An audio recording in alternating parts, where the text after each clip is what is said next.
The rain came down in sheets so thick that Flynn Whitmore could barely see his horse's ears, but he heard the crying clear as church bells on Sunday morning. He pulled his gelding to a stop and listened hard, rain drumming against his hat brim like impatient fingers. There it was again, high and desperate, the unmistakable wail of a baby cut through, with a woman's soothing voice trying to calm the child. Flynn squinted through the downpour and spotted a covered wagon tilted at an odd angle off the side of the muddy road, one wheel buried deep in what had probably been a harmless-looking puddle, before this storm turned everything to soup. The year was 1874, and Flynn had been riding through Colorado territory for the better part of 2 weeks, working his way back to his ranch outside Lone Pine after delivering a herd to Denver. He was bone-tired, soaked through despite his oilskin coat, and wanted nothing more than his own bed and a hot meal. But he was also his mother's son, and she had raised him right. He urged his horse forward through the mud, calling out as he approached so he would not startle whoever was in that wagon. "Hello there. Need some help?" A face appeared between the canvas flaps at the back of the wagon, pale and frightened in the gray light. A young woman, maybe 20 or so, with dark hair plastered to her cheeks and eyes that held equal parts hope and terror. She clutched a bundle to her chest, and the crying got louder. "Please," she said, and her voice cracked on that single word. "Please, my husband went for help hours ago and he has not come back. The baby is so cold and I cannot get the wagon unstuck." Flynn dismounted, his boots squelching in the mud. He looked at the wagon wheel, then at the single horse still hitched to the rig, standing with its head low and miserable. The situation was clear enough. That wheel was not coming out without several strong men and some decent lumber to lever it up, and even then it would be a close thing. The storm showed no signs of letting up, and night was coming on fast. "Where were you headed?" he asked, moving closer to the wagon so she could hear him over the rain. "Lone Pine," she said. "My husband's brother has a farm there.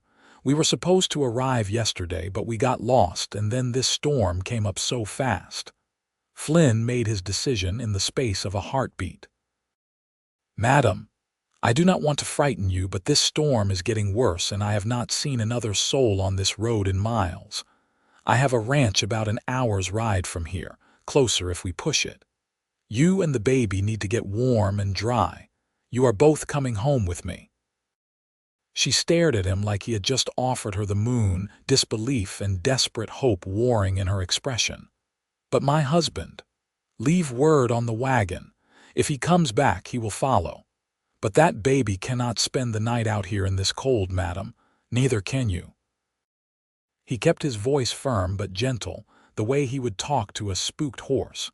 She looked down at the bundle in her arms, and he could see her shivering now that he was closer. The decision played out across her face, maternal instinct winning over everything else. "All right," she whispered. "All right, yes, thank you." "I am Flynn Whitmore," he said, reaching up to help her down from the wagon. "And you are Rebecca Kent." She shifted the baby to one arm and took his hand with the other. Her fingers were like ice.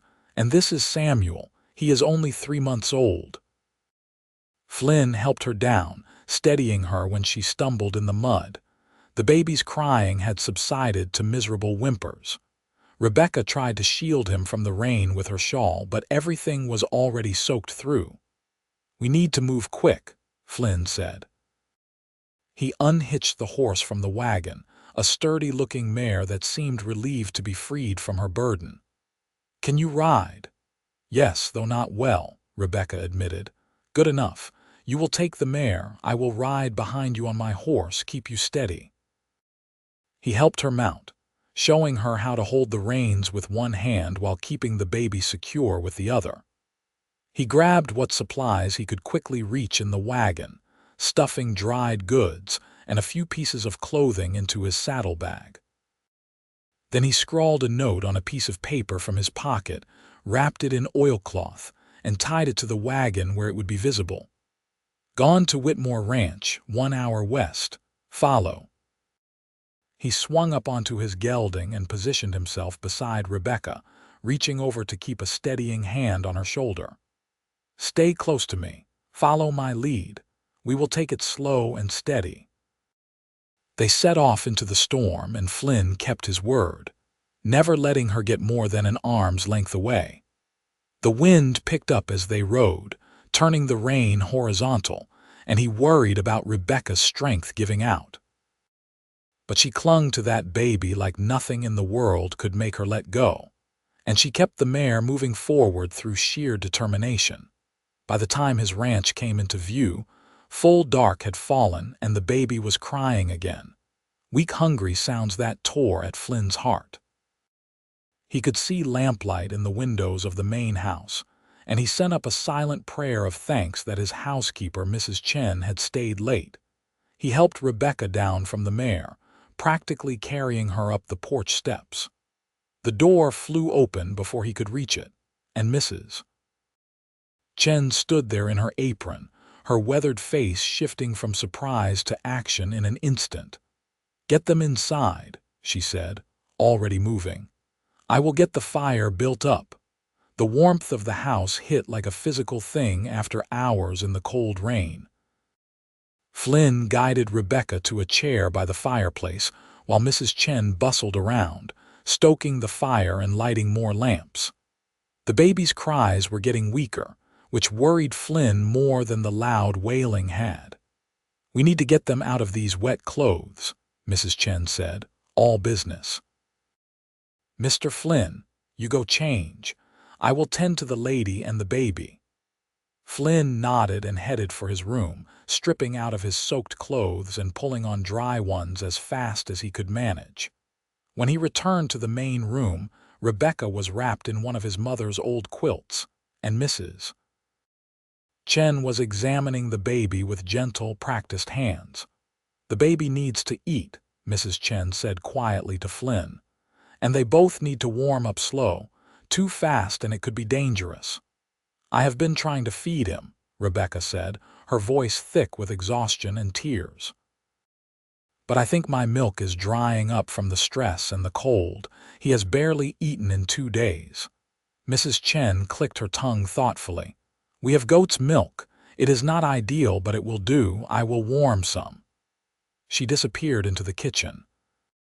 Flynn pulled a chair close to Rebecca, keeping a respectful distance but near enough to help if needed. Now that they were in the light, he could see her more clearly. She was younger than he had first thought, maybe only 19 or 20, with delicate features and brown hair that curled as it dried. But it was her eyes that struck him, large and dark and full of a fierce protectiveness that he recognized from every mother animal on his ranch. "How long have you been stuck out there?" he asked quietly. "Since this morning," she said, adjusting the quilt around herself and the baby. "My husband, Thomas, he went to find help around noon. He should have been back by now. Something must have happened." Flynn did not voice his concerns, but his mind ran through the possibilities. A man on foot in this storm could have gotten turned around easily, could have fallen, could have encountered any number of dangers. But there was no sense worrying her more than she already was. Mrs. Chen returned with a cup of warm goat's milk and a clean cloth. "Here," she said, showing Rebecca how to dip the cloth in the milk and let the baby suckle it. "Not too much at once.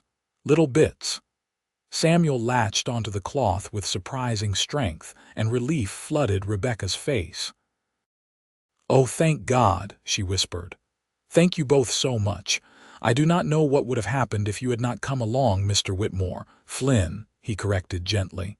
"Just Flynn. And I am glad I was there." They sat in silence for a while, watching the baby eat. Flynn could see Rebecca starting to relax as warmth and safety seeped into her bones. Her shoulders came down from around her ears, and some color returned to her pale cheeks. "Where are you from originally?"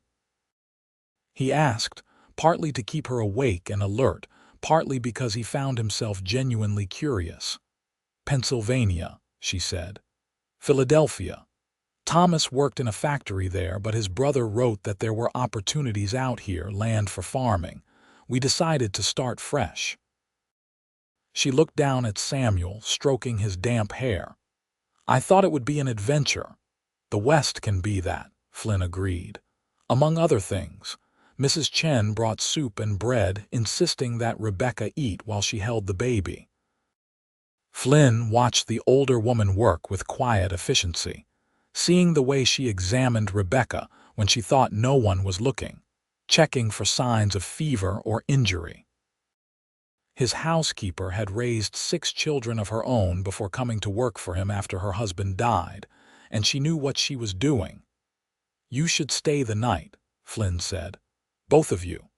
In the morning, we can go back to the wagon and see if your husband returned. If not, we will go into Lone Pine and get help searching for him. Rebecca looked like she wanted to protest, but exhaustion and practicality won out. You have been so kind. I do not know how to thank you. No thanks needed, Flynn said. It is what anyone would do. But even as he said it, he knew it was not entirely true. There were plenty of men who would have ridden past that wagon, unwilling to involve themselves in someone else's troubles. Flynn had never been that kind of man, but he also recognized that something about Rebecca and her baby had struck a chord in him, had awakened a protective instinct he had not felt in years. Mrs. Chen showed Rebecca to the guest room, a small but comfortable space that had been his mother's sewing room before she passed. Flynn made sure the fire was still going strong and that there were extra blankets piled on the bed. He could hear the baby fussing as Rebecca got settled, could hear her soft voice singing a lullaby that was probably something her own mother had sung to her. When Mrs. Chen came back out, she fixed Flynn with a knowing look. That girl has been through something hard, she said quietly. And I do not just mean today.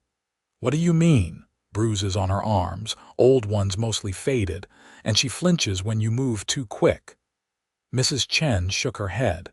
Maybe I am seeing shadows, but I have seen that look before. Flynn felt something cold settle in his stomach. You think her husband?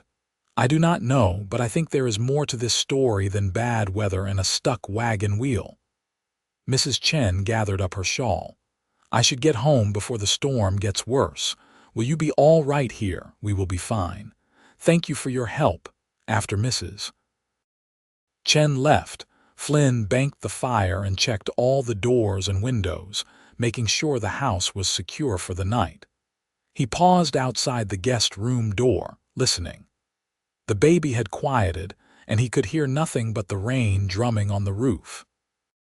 He went to his own room, but sleep did not come easy. He kept thinking about Rebecca's face when he had first seen her in the wagon, that mixture of hope and fear. Kept thinking about Mrs. Chen's words about bruises and flinching. He told himself it was none of his business, that come morning they would sort out the situation with her husband, and she would be on her way to her new life in Lone Pine. But some part of him, a part he had thought long buried after his own broken engagement 3 years ago, wondered what it would be like if she stayed. The storm raged on through the night, and somewhere in the dark hours before dawn, Flynn finally fell into a restless sleep filled with dreams of a woman and baby who needed protecting, and of himself being the one to do it. Morning came gray and wet, the storm having settled into a steady rain that looked like it could last for days. Flynn woke to the sound of the baby crying and the smell of coffee, which meant Mrs. Chen had already arrived and started breakfast.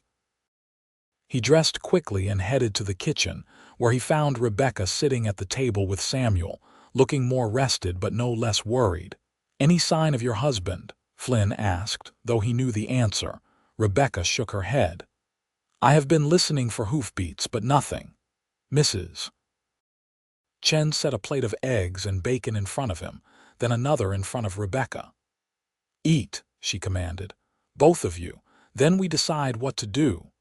They ate in relative silence, Rebecca managing to eat one-handed while holding the baby in the other arm.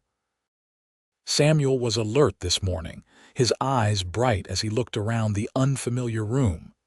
He was a handsome baby, Flynn thought, with his mother's dark eyes and a little button nose. "I think we should go back to the wagon," Rebecca said finally. "Thomas might have returned during the night. Or maybe he left a note, some sign of where he went." Flynn nodded. "All right. But if he is not there, we need to get you to Lone Pine, get the authorities involved in searching. A man does not just disappear." Something flickered across Rebecca's face, too quick for Flynn to read. "Of course," she said softly. They prepared to leave after breakfast, Mrs. Chen insisting on packing food and dry clothes for both Rebecca and the baby. Flynn hitched up his wagon, figuring it would be easier than trying to ride horseback with Rebecca and Samuel. The rain had slowed to a drizzle, but the roads were still muddy nightmares. The ride back to Rebecca's wagon took longer than Flynn's ride the previous night, the wagon wheels getting stuck twice in the mud. But eventually they came around a bend, and there it was, still tilted at that same forlorn angle, looking even more abandoned in the gray morning light. And there was no sign of Thomas. Flynn helped Rebecca down from the wagon, and they approached together, Rebecca calling out her husband's name in a voice that held more obligation than hope. Flynn checked the note he had left, still tied where he had placed it, undisturbed by anything but rain. "Maybe he went straight to Lone Pine," Rebecca suggested, but her voice was hollow. Flynn walked the perimeter of the area, looking for tracks or any sign of which direction Thomas might have gone. The rain had washed away most evidence, but he found what might have been boot prints heading south, away from both the road to Lone Pine and the direction of Flynn's ranch.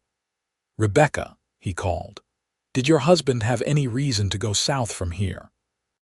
She came to stand beside him, the baby wrapped against her chest in a sling Mrs. Chen had fashioned. She looked at the tracks, and that strange expression crossed her face again. "No," she said, "no reason at all." They searched for another hour, calling and looking, but found nothing.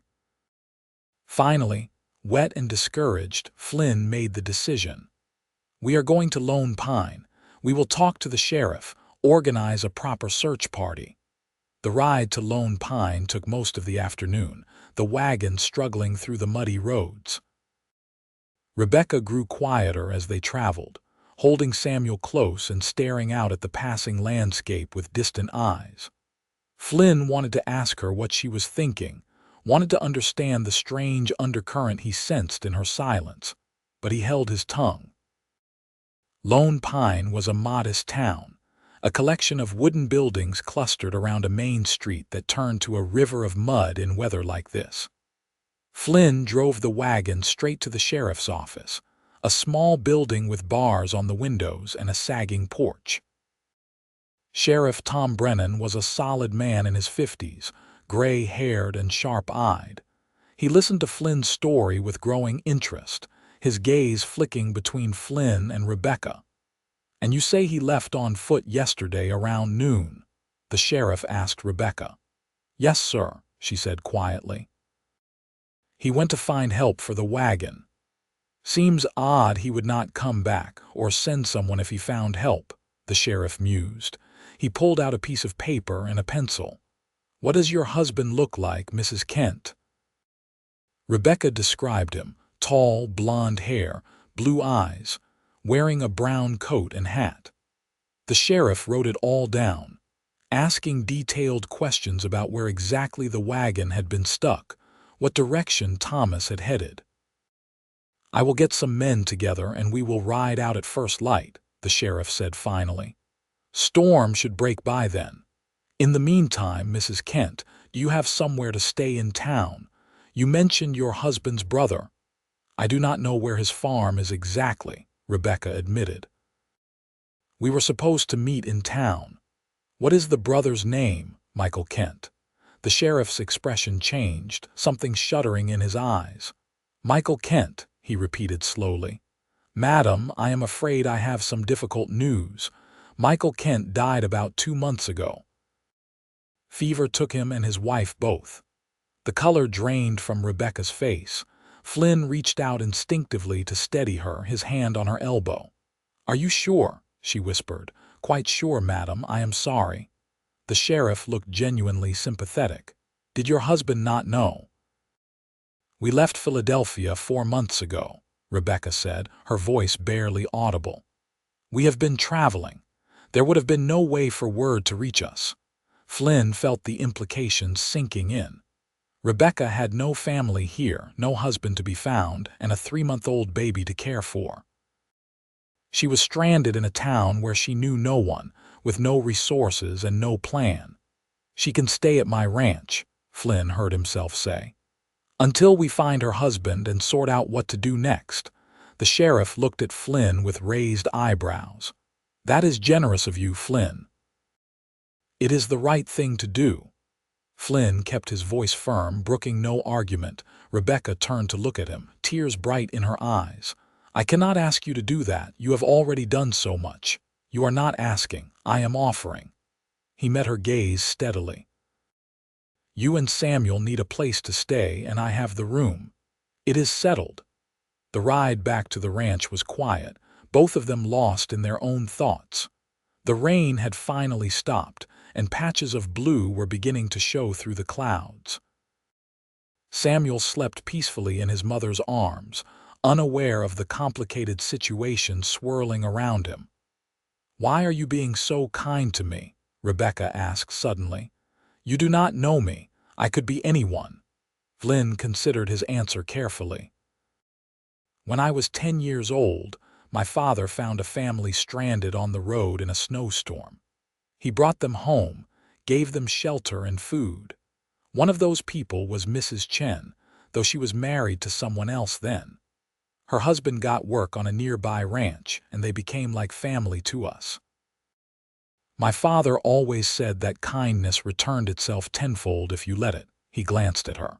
"I guess I learned from him. Your father sounds like a good man." "He was. He died 5 years ago. Horse threw him and he broke his neck." Flynn kept his voice even, the old grief a familiar ache. "My mother followed 2 years later. The doctor said it was her heart, but I think she died of missing him." "I am sorry," Rebecca said softly. They fell back into silence, but it was more comfortable now, a shared understanding of loss and the randomness of life. When they arrived at the ranch, Mrs. Chen greeted them with the news that she had prepared the guest room more permanently, bringing over a cradle from her own house for the baby.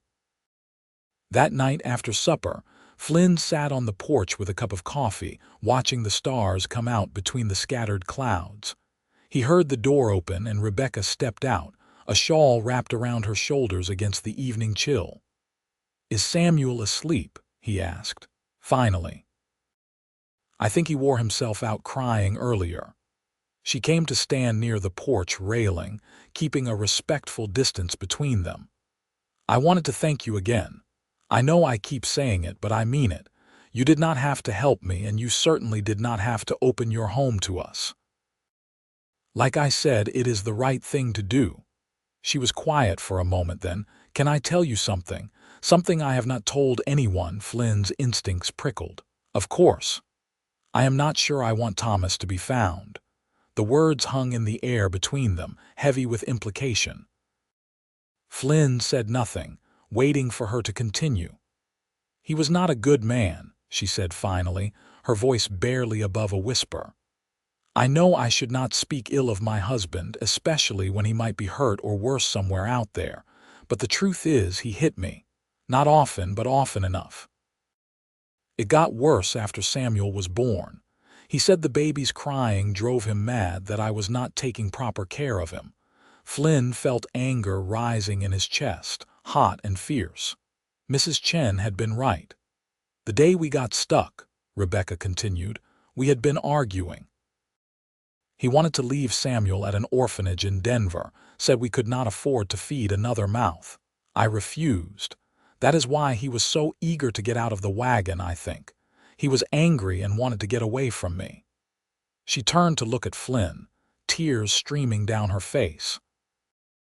Is it terrible that part of me hopes he just kept walking? That he decided he was better off without us? Flynn set down his coffee cup and stood, moving closer but still giving her space. It is not terrible, he said quietly. It is honest, and from what you are telling me, understandable. I keep thinking about the bruises on my arms healing, she said. About how Samuel does not flinch at loud noises anymore because Thomas is not here to shout. Is that awful? No, Flynn said firmly. That is survival. That is protecting your child. There is nothing awful about that. Rebecca covered her face with her hands and wept, her shoulders shaking. Flynn stood there feeling helpless, wanting to comfort her but not sure if his touch would be welcome. Finally, tentatively, he reached out and placed a gentle hand on her shoulder. She did not flinch away. They stood like that for a long moment, the night air cool around them and the sound of crickets rising from the grass. When Rebecca finally lowered her hands, her eyes were red but clearer, like the tears had washed away something that had been weighing on her. I should check on Samuel, she said. Rebecca, Flynn called as she turned to go. She looked back at him. You and Samuel are safe here. For as long as you need to stay, you have my word. She gave him a small, genuine smile, the first real smile he had seen from her. Thank you, Flynn. That means more than you know. After she went inside, Flynn stayed on the porch for a long time, thinking about the strange turns life could take. Yesterday he had been alone, a bachelor rancher with nothing but his horses and cattle for company. Today he had a woman and baby under his roof, and he found that he did not mind it nearly as much as he would have expected. In fact, he thought as he finally headed to bed, he did not mind it at all. The search party found no trace of Thomas Kent. They searched for 3 days, covering miles of territory in every direction, but it was as if the man had simply vanished into thin air. Sheriff Brennan came to the ranch on the 4th day to deliver the news to Rebecca, his hat in his hands and sympathy in his eyes. I am sorry, Mrs. Kent, he said. We will keep looking, but the trail is cold. The storm washed away most signs and he could be anywhere. I have sent word to surrounding towns, asked them to keep an eye out. If he turns up, we will hear about it. Rebecca nodded, her face composed. Thank you for trying, Sheriff. After the sheriff left, Rebecca was quiet for the rest of the day, tending to Samuel and helping Mrs. Chen with small household tasks. Flynn watched her when he thought she was not looking, trying to gauge her emotions. But she kept herself contained, a wall up that he did not know how to breach. That evening, he found her in the barn, of all places. She was standing in front of the stall that held the mare from her wagon, stroking the horse's nose and talking to it in a low voice. I brought her over yesterday, Flynn said, announcing his presence so he would not startle her. Figured she deserved a better shelter than that broken-down wagon. She is a good horse, Rebecca said, patient and steady. Thomas won it in a card game in Missouri. It was probably the only good thing he ever won. She paused then. I should feel guilty for not being more upset that he is gone. Flynn leaned against the stall door, considering his words. Guilt is a funny thing. We feel it even when it does not make sense to feel it. But I will tell you what I think if you want to hear it. She nodded, still stroking the mare's nose. I think you have been grieving the man you thought you married for a long time now. Maybe since the first time he raised a hand to you. The man who is missing. He was not the man you loved, so it makes sense that you would feel conflicted. Rebecca turned to look at him, and there was something raw and vulnerable in her expression. How did you get so wise? I am not wise. I just pay attention. He smiled slightly. My mother used to say that most people talk without listening, but the real learning comes when you do the opposite. I would have liked to meet your mother. She would have liked you, Flynn said, and realized it was true. His mother would have seen the strength in Rebecca, the fierce love she had for her child, and she would have recognized a kindred spirit. They walked back to the house together, the summer evening warm and full of the sound of crickets and distant cattle lowing. Samuel was asleep in his cradle, and Mrs. Chen had already left for the night. The house felt peaceful, settled in a way it had not felt since before Flynn's parents died. "Can I ask you something?" Rebecca said as they stood in the main room, lamplight casting shadows on the walls. "Anything. Why did your engagement end? You mentioned it once that first night." Flynn had not realized he had said anything about it, but then he had been tired and worried. "Her name was Catherine," he said. "We were together for 2 years. I thought we would get married, have a family, but she decided she wanted more than a ranch in Colorado could offer. She went back east, married a railroad man. Last I heard, they were living in Boston. Did you love her?" "I thought I did. But looking back, I think I loved the idea of her more than the reality. She wanted a different life than I could give her, and that is fair enough. I do not hold it against her." He met Rebecca's eyes. "Why do you ask?" "I suppose I am trying to understand what love is supposed to look like," she said quietly. "I thought I knew when I married Thomas. But I was 18 and naive, and he was charming when he wanted to be. By the time I saw who he really was, it was too late." "Love should not leave bruises," Flynn said firmly. "That is not love, that is cruelty." "I know that now." She looked down at her hands. "But knowing it and believing you deserve better are two different things." Flynn wanted to tell her that she deserved everything good in the world, that she was brave and strong and beautiful. But it felt too soon, too much, so he just nodded and said, "Well, you have time to figure that out. No rush." As the days turned into weeks, a routine developed. Flynn would rise early to tend to the ranch, check on the cattle and horses, mend fences and handle the 1,000 small tasks that came with running a spread as large as his. Rebecca would wake with Samuel, feed him and get him dressed, then help Mrs. Chen with breakfast. She took over some of the household tasks, insisting that she needed to earn her keep despite Flynn's protests that she was a guest. "I am not a guest anymore," she said one morning when he tried to stop her from sweeping the porch. "I am someone who is staying here indefinitely, and I need to feel useful." So Flynn let her help, and he found that he enjoyed the small signs of her presence. Wildflowers appeared in vases on the table. The windows sparkled clean. The house smelled of baking bread and herbs from the small garden she started near the kitchen door. And everywhere, there was the sound of Samuel, his gurgles and coos and occasional cries that Rebecca would soothe with practiced ease. One afternoon in late July, Flynn came back to the house for lunch and found Rebecca sitting on the floor with Samuel, who was lying on a blanket trying to grab at a wooden rattle. She was laughing at something the baby had done, and the sound stopped Flynn in his tracks. It was the first time he had heard her really laugh, unguarded and joyful, and it transformed her entire face. "He is trying so hard to get it," she said when she noticed Flynn watching. "Look, he almost has it." Flynn sat down on the floor beside them, ignoring the protest from his knees. He dangled the rattle closer to Samuel, and the baby's eyes went wide with determination. His little hand reached out, fingers splaying, and then he grabbed it. "There you go, little man," Flynn said, grinning. Samuel waved the rattle enthusiastically, hitting himself in the face with it. He looked startled for a moment, then decided it was the funniest thing that had ever happened and let out a belly laugh that made both adults laugh in response. "He likes you," Rebecca said softly. "He does not laugh like that for just anyone."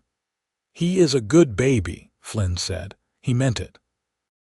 Samuel was growing on him, the way the baby would track Flynn with his eyes when he entered a room, the way he had started smiling when Flynn picked him up. "Flynn," Rebecca said, her voice suddenly serious. "I have been thinking. I need to make a decision about what happens next. I cannot stay here forever, living off your generosity." Something cold settled in Flynn's chest. "Why not?" She looked surprised. "Because it is not right. You have already done so much, and I need to figure out how to support myself and Samuel. What if I do not want you to leave?" The words were out before Flynn could stop them, hanging in the air between them. Rebecca stared at him, her eyes wide. "What do you mean?" she whispered. Flynn took a breath, committing himself to the path he had apparently decided to take. "I mean that having you here, having both of you here, it has made this place feel like a home again instead of just a house. I mean that I look forward to coming inside for meals because I know you will be here. I mean that I have gotten used to hearing Samuel in the mornings and seeing your flowers on the table." He paused. "I mean that somewhere in the last few weeks, I have started to fall in love with you, Rebecca, and I think maybe you might feel something for me too." Rebecca's eyes filled with tears, but she was smiling. "I do," she said. "Feel something for you, I mean. But Flynn, I am still legally married. Even if Thomas is never found, I am still his wife. And I have a baby and no money, and I am not sure I even know how to be properly in love after everything with Thomas." "We will figure it out," Flynn said, reaching out to take her hand. "All of it. I am not saying we need to rush into anything. I am just saying that I want you to stay and I want us to see where this goes, if you want that too." She squeezed his hand and her smile grew wider. "I want that," she said, "more than I can say." Samuel, apparently bored with the adult conversation, threw his rattle at Flynn's knee and demanded attention with a loud squeal. They both laughed, and Flynn picked up the rattle and gave it back to the baby. "I think he approves," Rebecca said. "Good," Flynn replied. "It is important to have his blessing." That night, after Samuel was asleep and the household had settled into quiet, Flynn and Rebecca sat together on the porch swing that hung from the roof beams. It had been his mother's favorite spot, and Flynn had not used it much since she died. But now, with Rebecca's shoulder just barely touching his as they swung gently back and forth, it felt right. "Tell me about your family," Flynn said. "Your life before Thomas." Rebecca was quiet for a moment, gathering her thoughts. "My parents ran a small shop in Philadelphia. They sold fabric and sewing notions. I was an only child and they doted on me. They sent me to school, made sure I could read and write and do figures." She smiled at the memory. "My mother taught me to sew and I was good at it. I made clothes for myself and for her, and people would stop her on the street to ask where she got her dresses. What happened to them? Cholera outbreak 3 years ago. They both died within a week of each other." Her voice caught. "I was 16, alone and terrified. I moved into a boarding house, tried to make money with my sewing, but it was never enough. Then Thomas came along and he seemed like a solution. He had a job, a place to live, and he paid attention to me when I felt invisible." She shook her head. "I was so stupid."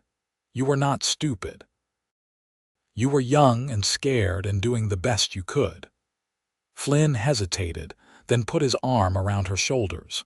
She leaned into him, and it felt like the most natural thing in the world. "You are not that scared girl anymore. You are a strong woman who has survived things that would have broken other people. I do not always feel strong. Strength is not about always feeling strong. It is about keeping going even when you do not." They sat in comfortable silence for a while, watching the stars come out one by one. An owl hooted somewhere in the distance and the horses moved in the barn, settling for the night. "What do you want for your future?" Flynn asked. "If you could have anything, what would it look like?" Rebecca thought about it. "I want Samuel to grow up safe and loved." I want him to go to school to have opportunities. I want to wake up without being afraid, and I want—" She trailed off. "What?" Flynn prompted gently. "I want to be loved the way your parents loved each other, the way you described them, how your mother died of missing your father. I want that kind of love, the kind that lasts." She looked up at him. "Do you think that is foolish?" "I think it is the least foolish thing in the world," Flynn said. He cupped her face gently with his free hand, giving her every opportunity to pull away. She did not. "And I think, if you let me, I would like to try to give you that." "It has only been a few weeks," she whispered. "People will talk. Let them talk. I have never much cared what people thought of me." He traced his thumb across her cheekbone, marveling at the softness of her skin. "But I do care what you think. So I am going to ask you straight out. May I kiss you, Rebecca?" "Yes," she breathed. Flynn leaned in slowly, giving her time to change her mind. But she met him halfway, her lips soft and warm against his. It was a gentle kiss, tentative and sweet, holding the promise of more but not demanding it. When they pulled apart, Rebecca was smiling, and Flynn felt like his heart might burst. "That was my first real kiss," she said quietly. "The ones with Thomas, they were always rushed, always about what he wanted. That was the first time someone kissed me like I mattered." Flynn felt the now familiar anger at Thomas Kent rise up, but he pushed it down. The man was gone, either dead or deliberately disappeared, and Rebecca was here with Flynn now. That was what mattered. "You do matter," he said. "To me, to Mrs. Chen, to Samuel, who needs you more than anyone. You matter, Rebecca. Do not ever doubt that." She kissed him again, less tentative this time, and Flynn wrapped both arms around her, holding her close. They stayed like that until the moon was high in the sky and Rebecca started to yawn. "I should check on Samuel," she said reluctantly. "Go on. I will lock up." She stood, then bent to kiss the top of his head before going inside. Flynn sat on the swing for a while longer, feeling like his whole world had shifted on its axis. He had woken up this morning thinking his life was settled, thinking he knew what his future held. Now, suddenly, everything was different, full of possibility and hope that he had thought he would never feel again. When he finally went to bed, he fell asleep with a smile on his face. The summer months passed in a blur of work and quiet joy. The ranch thrived under Flynn's care, the cattle fattening on good grass and the horses healthy and strong. Rebecca continued to help around the house, and Mrs. Chen had started teaching her to cook some of the Chinese dishes she specialized in. Samuel grew like a weed, getting bigger and more alert every day. He learned to roll over than to sit up, his personality emerging in delightful ways. He was a happy baby, quick to smile and laugh, and he had both Flynn and Rebecca wrapped around his tiny finger. In town, people talked, as Flynn had known they would. A married woman living with a single man, her husband missing and presumed dead but not officially declared so. It was scandalous, or would have been if Flynn had been anyone other than who he was. The Whitmore name carried weight in Lone Pine, his father having been a founding member of the town council, and Flynn himself known as an honest, hard-working man. Most people were willing to give him the benefit of the doubt, but there were always a few who disapproved. Flynn was loading supplies into his wagon in town one August afternoon when Harold Sykes, owner of the general store and notorious gossip, sidled up to him. "Heard you still have that woman staying with you," Sykes said, trying to sound casual but failing. "Mrs. Kent and her baby are guests in my home, yes," Flynn said evenly, not rising to the bait. "Seems like she has been a guest for quite some time now. 3 months, is it?" Sykes scratched his chin. "People are starting to wonder about your intentions, Flynn." "My intentions are my own business, Harold. Just saying it does not look proper, her being a married woman and all." Flynn straightened up to his full height, which was considerable, and fixed Sykes with a hard stare. "Rebecca Kent is under my protection. If you or anyone else has something to say about that, you can say it to my face instead of whispering behind closed doors. Now if you will excuse me, I have work to do." He finished loading his wagon and was about to climb up to the seat when Sheriff Brennan approached, his expression serious. "Flynn, got a minute?" "Sure, Tom. What is it?" The sheriff glanced around, making sure they were not overheard. "I got word from a town about 50 miles south of here. They found a body matching Thomas Kent's description.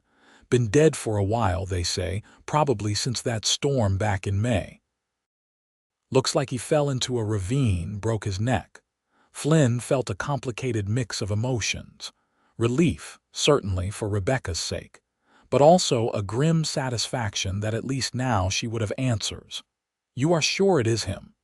"As sure as we can be without having Mrs. Kent identify the body." "But the description matches, and there was a wedding ring with initials that match. TK to RK, dated 2 years ago." The sheriff pulled out a small envelope. "These are his effects. I would take them out to her myself, but I figure it might be easier coming from you." Flynn took the envelope, feeling the weight of it in his hand. "Thank you, Tom. I will tell her." The ride back to the ranch felt longer than usual. Flynn rehearsed what he would say, how he would break the news. Would Rebecca be sad, relieved, some complicated combination of both? He had no idea, and that uncertainty gnawed at him.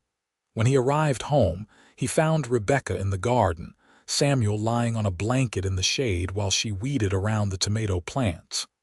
She looked up when she heard the wagon, shading her eyes against the afternoon sun, and smiled. But the smile faded when she saw his expression. "What is wrong?"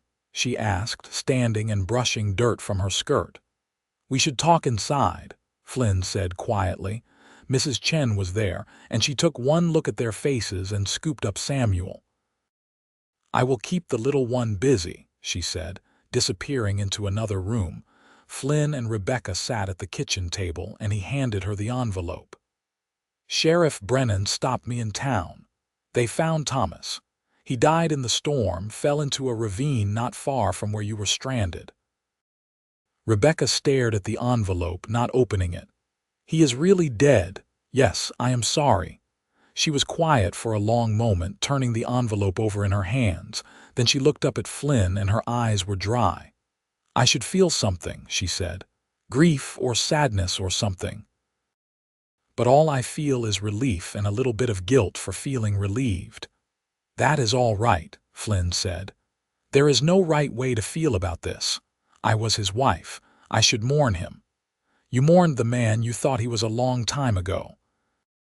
It is okay to be relieved that the man who hurt you is gone." Flynn reached across the table and took her hand. "This means you are free now, Rebecca, truly free." Tears spilled down her cheeks then, but she was smiling. "Free," she repeated, like she was testing out the word. "I have not been free since I was 16 years old." Flynn stood and came around the table, pulling her up and into his arms. She clung to him, crying quietly against his chest while he stroked her hair and murmured reassurances. Mrs. Chen had been right all those months ago. Rebecca had been through something hard, something that had scarred her in ways that were only just starting to heal. But she was strong, stronger than she gave herself credit for, and Flynn knew that she would be okay. They would be okay together. That evening, after Samuel was asleep and Mrs. Chen had gone home, Flynn found Rebecca on the porch again. It had become their spot, the place where they had their most honest conversations. She was holding the envelope, and when Flynn sat beside her, she handed it to him. "Will you open it?" she asked. "I do not think I can." Flynn opened the envelope carefully. Inside was a simple gold wedding band, a few dollars in paper money, and a small folded piece of paper. He unfolded the paper and scanned it, his jaw tightening as he read. "What is it?" Rebecca asked. "A letter to his brother Michael." Flynn looked at her. Did you know Thomas had gambling debts? Rebecca's face went pale. How much? According to this, about $500. He was hoping Michael would help him pay them off. Flynn folded the letter back up. Looks like that was the real reason you were coming to Lone Pine. Not a fresh start, but running from debt collectors.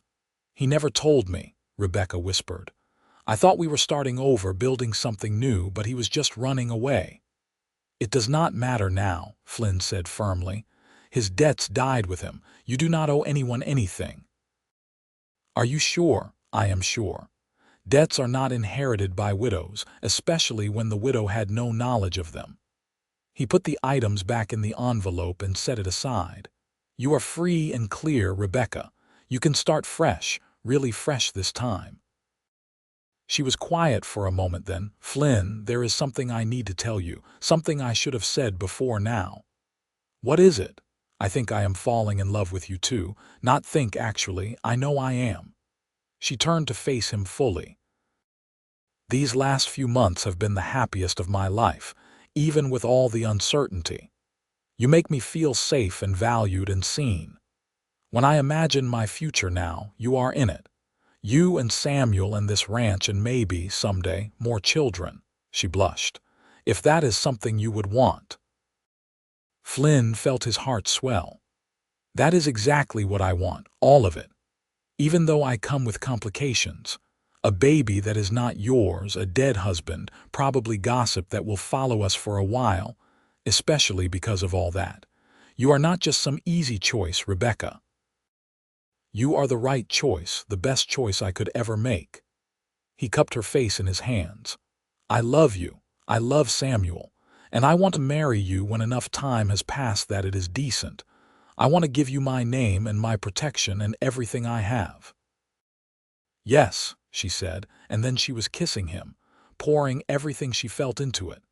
Flynn kissed her back just as fiercely, years of loneliness and longing pouring out of both of them. When they finally broke apart, they were both breathing hard. How long do we have to wait? Rebecca asked. To get married, I mean. What is proper? Usually a year of mourning, Flynn said. But given the circumstances, I think 6 months would be acceptable. That would be November. November, Rebecca repeated, smiling. I can wait until November. They spent the rest of the evening making plans, tentative and excited all at once.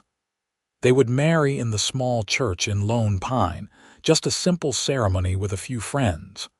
Rebecca would make her own dress. She insisted, something beautiful that she could be proud of. They talked about adding on to the house, maybe another bedroom for when Samuel got older and possibly a sewing room for Rebecca where she could work. I want to take in sewing jobs, she said.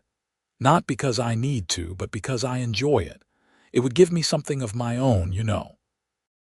I think that is a fine idea, Flynn agreed. You could make clothes for people in town, maybe even sell some pieces to the general store. As long as Harold Sykes does not give me trouble for it. If he does, he will answer to me. They talked until the stars were bright overhead, making plans and dreaming about their future. When they finally went to bed, Flynn lay awake for a long time, marveling at how quickly life could change.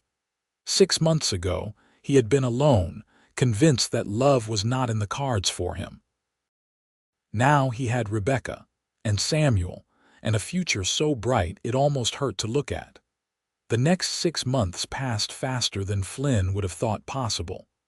Fall came to Colorado, painting the aspens gold and filling the air with the crisp promise of winter. The ranch prepared for the cold months ahead, Flynn and his hired hands making sure the cattle would have shelter and hay when the snow came. Rebecca threw herself into preparing for the wedding, sewing her dress in the evenings after Samuel went to sleep. Mrs. Chen helped, offering advice and teaching Rebecca some of the embroidery techniques she had learned as a girl in China.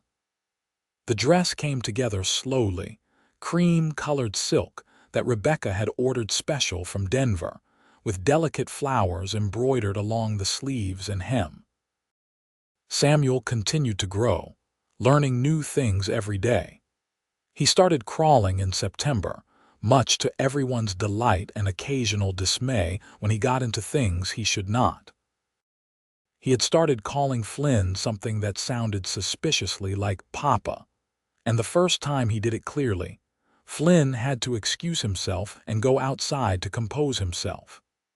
"He thinks of you as his father," Rebecca said that evening, finding Flynn in the barn checking on the horses. "I hope that is all right." "More than all right," Flynn said, his voice rough with emotion. "I love him like he is mine. In all the ways that matter, he is mine." "He is a lucky boy," Rebecca said, slipping her hand into Flynn's. "We both are lucky to have you."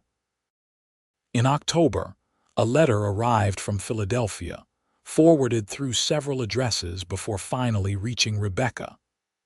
It was from a woman who had been her mother's friend, expressing condolences on hearing about Thomas's death and asking if Rebecca needed anything. Rebecca wrote back, telling her about Flynn and Samuel and her new life in Colorado.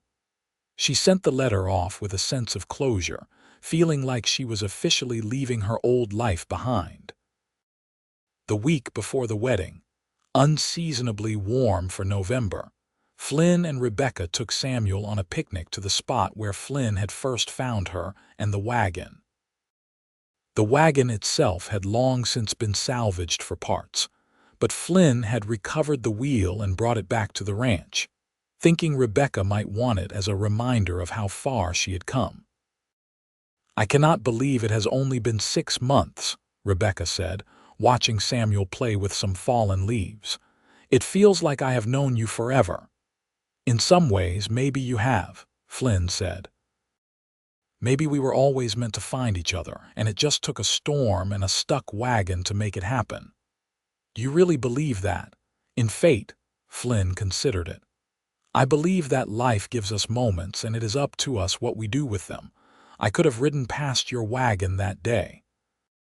I could have taken you to town and left you there, but I did not, and you chose to stay, so maybe it is not fate exactly, but choice. We chose each other." "I like that better than fate," Rebecca said. "It means we made this happen." The day of the wedding arrived clear and cold, with frost on the ground that glittered in the morning sun. Mrs. Chen helped Rebecca get ready, pinning up her hair and helping her into the beautiful dress she had made. When Rebecca looked at herself in the mirror, she barely recognized the woman staring back. She looked happy, truly happy, for the first time in years. The ceremony was held in the small white church at the edge of Lone Pine, attended by Sheriff Brennan, Mrs. Chen and her family, a few of Flynn's ranch hands, and some of the kinder townspeople who had befriended Rebecca over the past months. Samuel, now 8 months old and dressed in a little suit that Mrs. Chen had made, sat in the front row in Mrs. Chen's lap, mostly well-behaved except for some enthusiastic babbling during the vows. Flynn stood at the altar in his best suit, his hair slicked back, and his eyes bright as he watched Rebecca walk down the aisle. She carried a simple bouquet of late-season wildflowers, and she had never looked more beautiful. When she reached him, he took her hand, and the minister began the ceremony. The words washed over Flynn in a blur, his entire focus on Rebecca and the way she was looking at him, like he hung the moon and stars. When it came time for the vows, Flynn spoke clearly and firmly, meaning every word. "I, Flynn Joseph Whitmore, take you, Rebecca Marie Kent, to be my lawfully wedded wife. I promise to love you, honor you, and protect you all the days of my life. I promise to be a father to Samuel and to any children we may have. I promise to build a life with you full of joy and laughter and love. This I swear, before God and these witnesses." Rebecca's voice was steady despite the tears streaming down her face. "I, Rebecca Marie Kent, take you, Flynn Joseph Whitmore, to be my lawfully wedded husband. I promise to love you, honor you, and stand by your side through whatever comes. I promise to build a home with you, to fill your life with all the love I have to give. This I swear, before God and these witnesses." The minister pronounced them husband and wife, and Flynn kissed Rebecca to applause and Samuel's delighted squealing. They signed the register as Mr. and Mrs. Flynn Whitmore, and Rebecca wrote her new name with a hand that shook just slightly. The reception was held at the ranch, tables set up in the barn that had been cleaned and decorated for the occasion. Mrs. Chen had cooked enough food to feed an army, and there was music and dancing late into the night. Flynn danced with his new wife, swirling her around the floor while Samuel clapped along to the music from Mrs. Chen's lap. "Happy?" Flynn asked, holding Rebecca close. "Happier than I ever thought possible," she replied. "This is everything I ever wanted, Flynn. A real home, a real family. Thank you for giving this to me. Thank you for taking a chance on a lonely rancher who found you in the rain." They danced until the musicians got tired, until Samuel had fallen asleep and the guests had started to drift home. Mrs. Chen had offered to keep Samuel for the night, giving the newlyweds some privacy, and Rebecca had gratefully accepted. When they were finally alone in their bedroom, Flynn and Rebecca came together with a tenderness that brought tears to both their eyes. Flynn took his time, worshiping every inch of her, showing her what it meant to be loved by someone who treasured her. Rebecca, shy at first, grew bolder, learning the landscape of his body, the places that made him gasp and groan. Afterward, they lay tangled together in the sheets, both breathless and grinning like fools. "That was nothing like it was with Thomas," Rebecca said, then blushed. "Sorry, I should not compare." "I am glad it was different," Flynn said, pulling her closer. "I want everything with us to be different, better. I want you to know what it is to be loved properly." "I do know now," she said, kissing his chest. "Because of you." They fell asleep wrapped around each other, and when Flynn woke in the morning to find Rebecca still in his arms, her hair spread across his pillow and her face peaceful in sleep, he felt like the luckiest man alive. Life as a married couple settled into a comfortable rhythm. Rebecca became Mrs. Whitmore in name and deed, taking over the household management completely and earning the respect of the ranch hands with her no-nonsense competence. She started taking in sewing jobs, and word spread quickly about her skill. Soon she had more work than she could handle, and Flynn built her the sewing room he had promised, with big windows for light and shelves for all her supplies. Samuel celebrated his first birthday in May of 1875, a full year after Flynn had found him and Rebecca in that storm. He was walking now, toddling around the ranch and getting into everything. He called Flynn Papa without hesitation and Rebecca Mama, and Flynn officially filed papers to adopt him, giving him the Whitmore name legally. In August, Rebecca discovered she was pregnant. She told Flynn one night at dinner, watching his face carefully to gauge his reaction. For a moment, he just stared at her, and she started to worry that maybe he was not ready, that it was too soon. But then a huge smile spread across his face and he was up and pulling her into his arms, laughing and spinning her around. "We are having a baby," he said, wonder in his voice. "A baby that is ours. Are you happy?" Rebecca asked, even though the answer was obvious. "Happy does not begin to cover it," Flynn said, setting her down carefully like she was made of glass. "This is everything I ever wanted, Rebecca. You, Samuel, and now this. Our family is growing." The pregnancy was easier than Rebecca's first had been, probably because she was not stressed and frightened this time. Flynn doted on her, making sure she was not lifting anything heavy and that she was eating well. Mrs. Chen brought her special teas and soups, traditional Chinese remedies for pregnant women. Samuel, not quite understanding what was happening, would pat Rebecca's growing belly and babble at it. In April of 1876, on a warm spring day when the wildflowers were just starting to bloom, Rebecca went into labor. Mrs. Chen and the doctor from town attended her, and Flynn paced the main room with Samuel, who was picking up on the tension and fussing. "Papa worry?" Samuel asked, patting Flynn's cheek with his chubby hand. "Papa is a little worried," Flynn admitted, "but Mama is strong, she will be okay." After what felt like hours but was probably only one, a baby's cry rang out from the bedroom. Flynn held his breath until Mrs. Chen emerged, smiling. "You have a son," she said. "A healthy boy, and Rebecca is fine, just tired." Flynn rushed into the bedroom, Samuel in his arms, to find Rebecca propped up on pillows, sweaty and exhausted but glowing. In her arms was a tiny baby with a shock of dark hair and a red, angry face. "Flynn, meet your son," Rebecca said, her voice hoarse but happy. "I was thinking we could name him Joseph, after your father." Flynn felt tears prick his eyes as he sat on the edge of the bed, Samuel leaning over to peer curiously at the baby. "Joseph Whitmore," he said. "It is perfect." Samuel reached out and touched the baby's hand with one finger. "Baby," he said solemnly, like he was making an important pronouncement. "That is right, Samuel. This is your baby brother.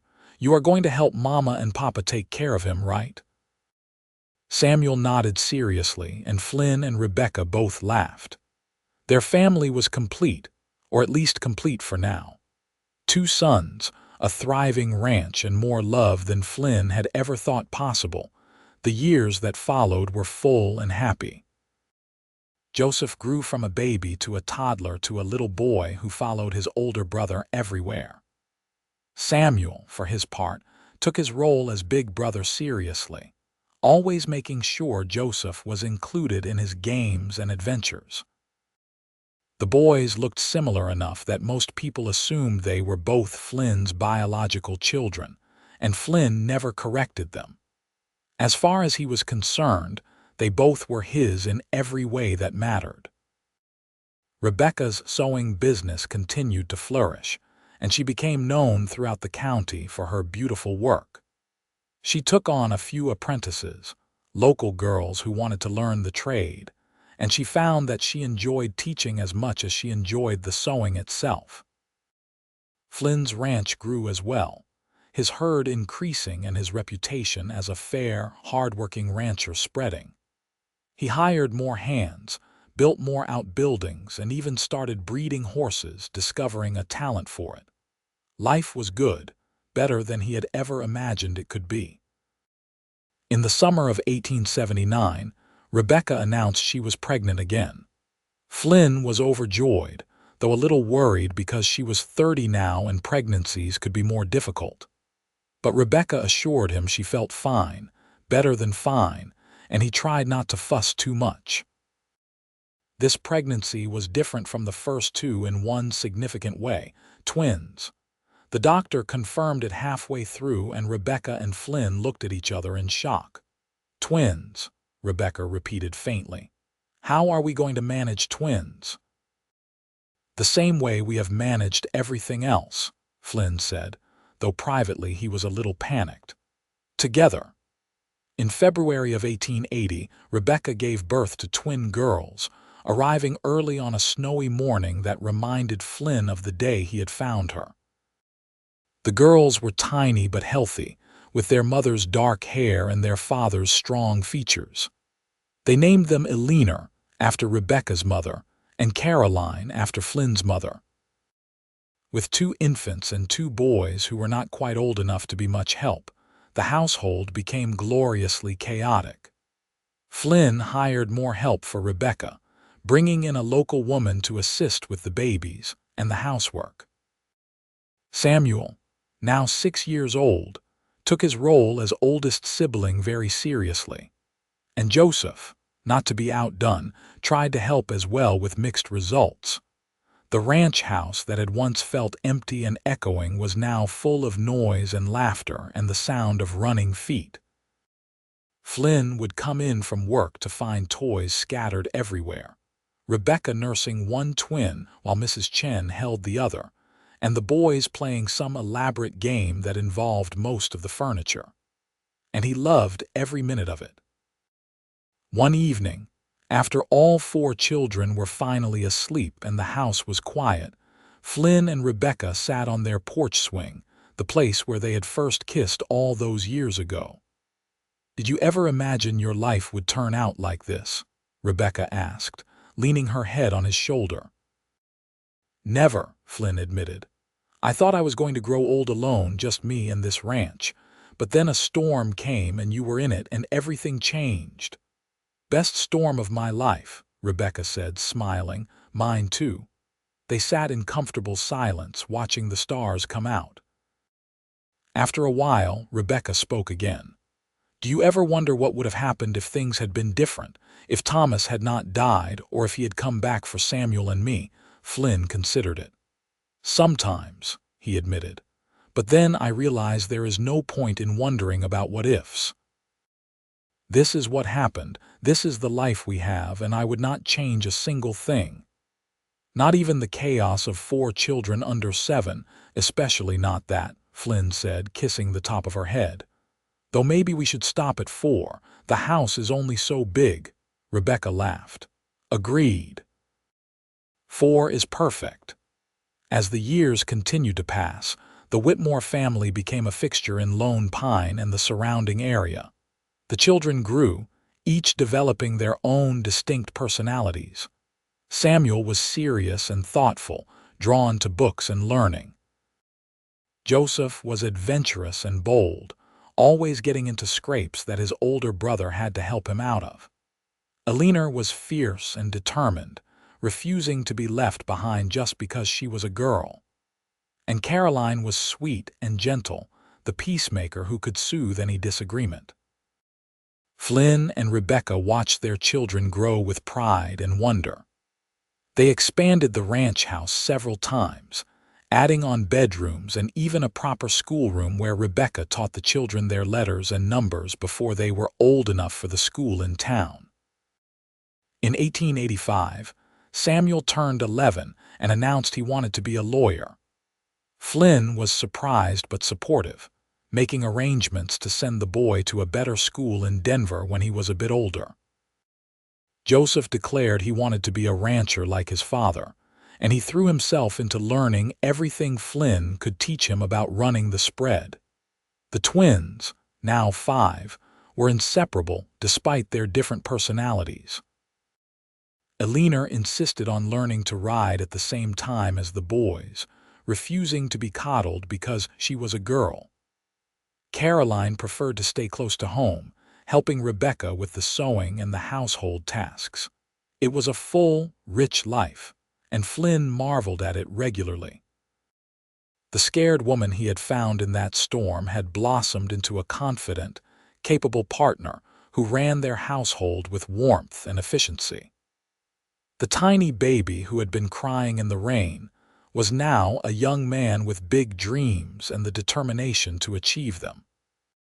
And the children they had created together were healthy and happy, growing up surrounded by love and security.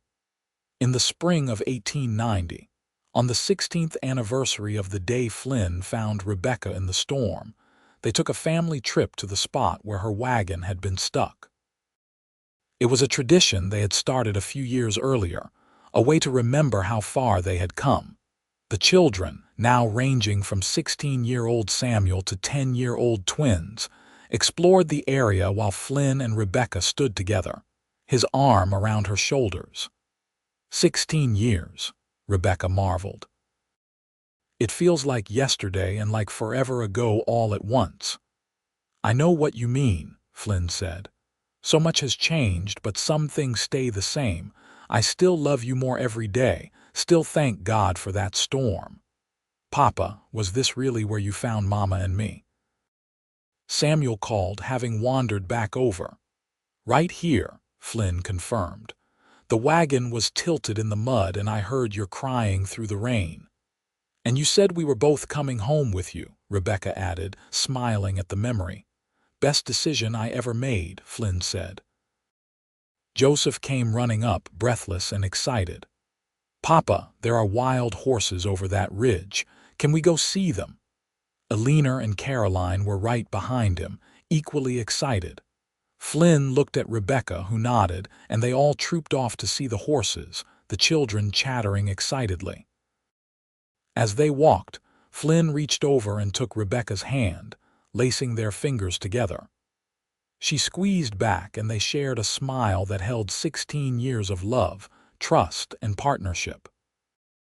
That evening, after they returned to the ranch and the children were in bed, Flynn and Rebecca found themselves back on their porch swing, their favorite spot for quiet conversation.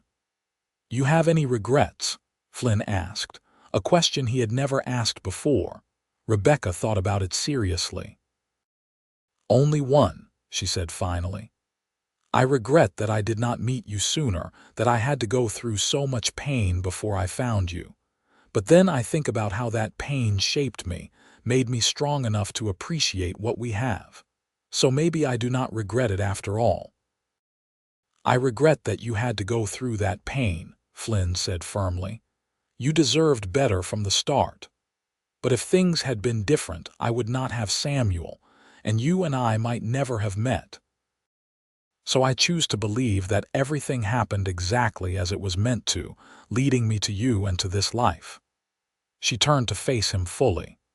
Flynn Whitmore, you saved my life that day in the storm, but more than that, you gave me a life worth living. You gave me love and safety and a family. You gave me everything. Flynn felt his throat tighten with emotion. You gave me just as much. Before you, this ranch was just a place I worked. You made it a home.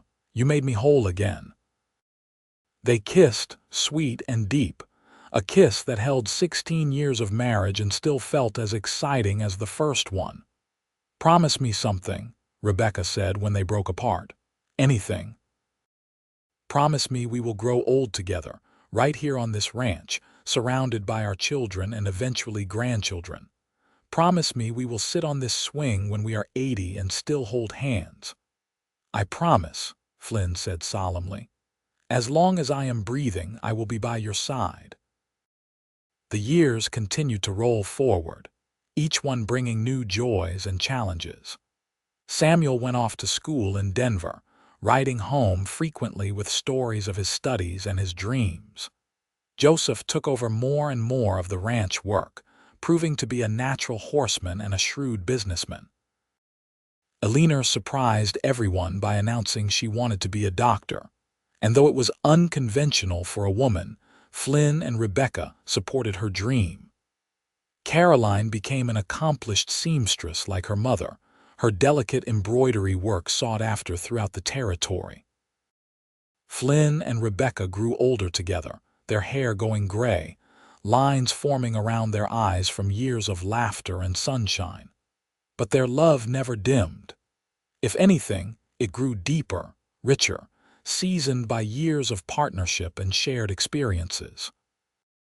In 1900, Samuel returned to Lone Pine with a law degree and a wife, a smart, kind woman named Margaret who fit seamlessly into the family.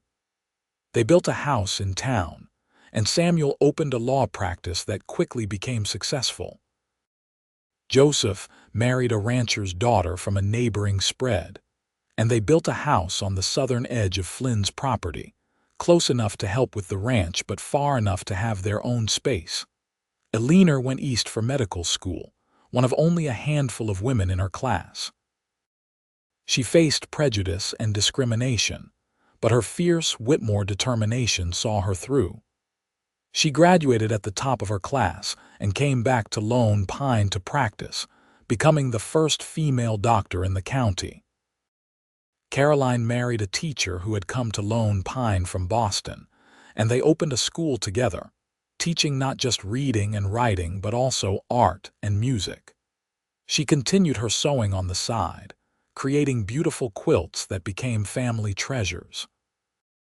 By 1905, Flynn and Rebecca were grandparents several times over, their house often full of grandchildren running around and demanding stories. Samuel had 3 children, Joseph had 4, Eleanor had 2, and Caroline had 3. Family dinners were chaotic affairs with multiple tables set up and children everywhere.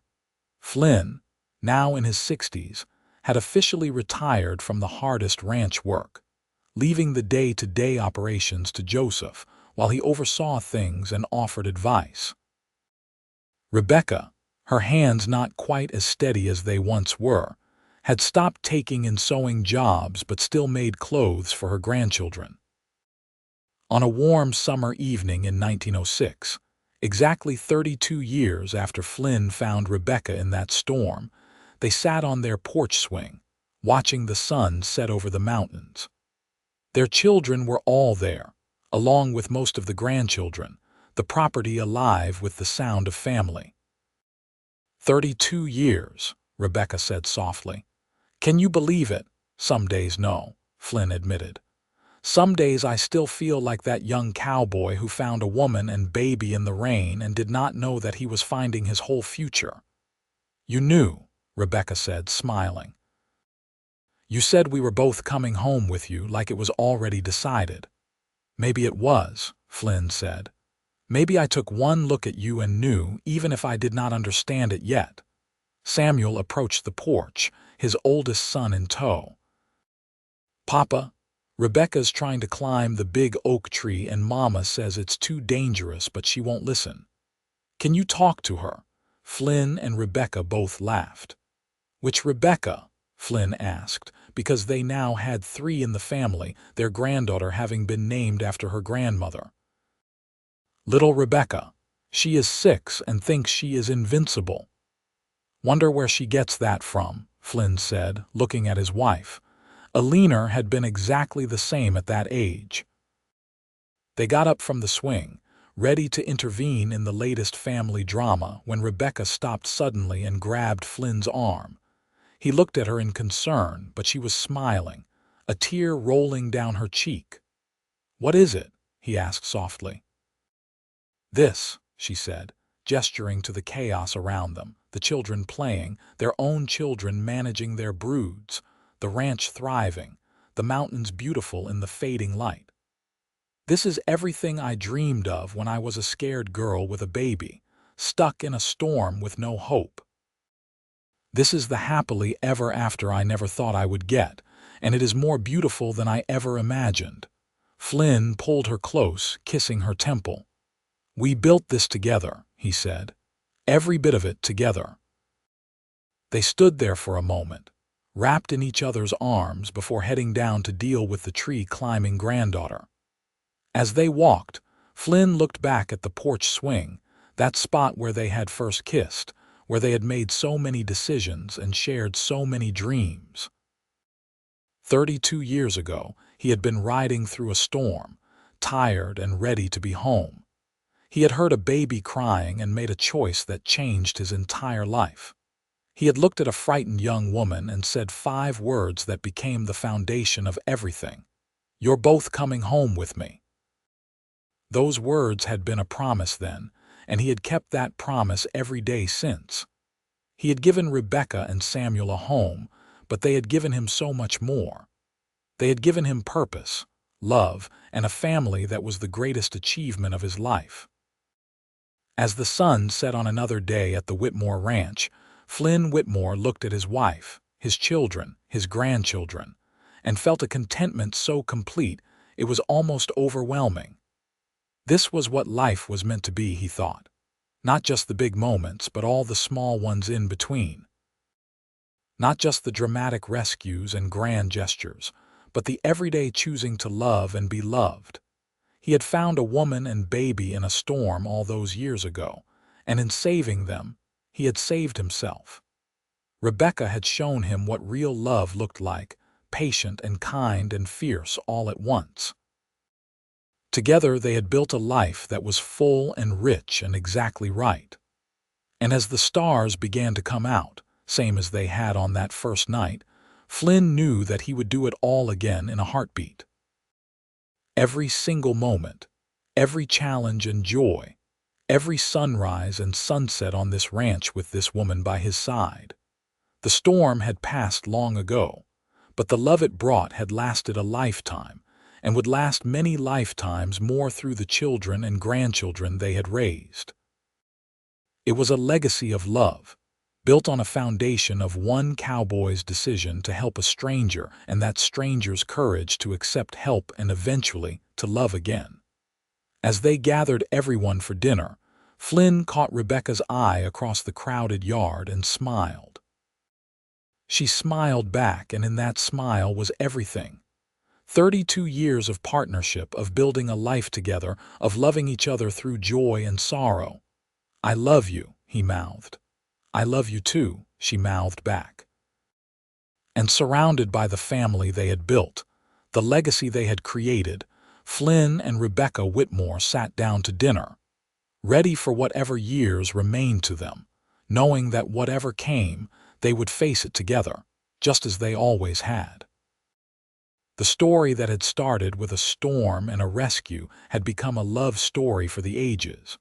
Proof that sometimes the best things in life come from the most unexpected moments, and that real love, the kind that lasts, is built not in grand gestures but in 10,000 small choices to stay, to love, to build a life together. And they lived happily ever after, there on that ranch in Colorado, exactly as Rebecca had dreamed all those years ago.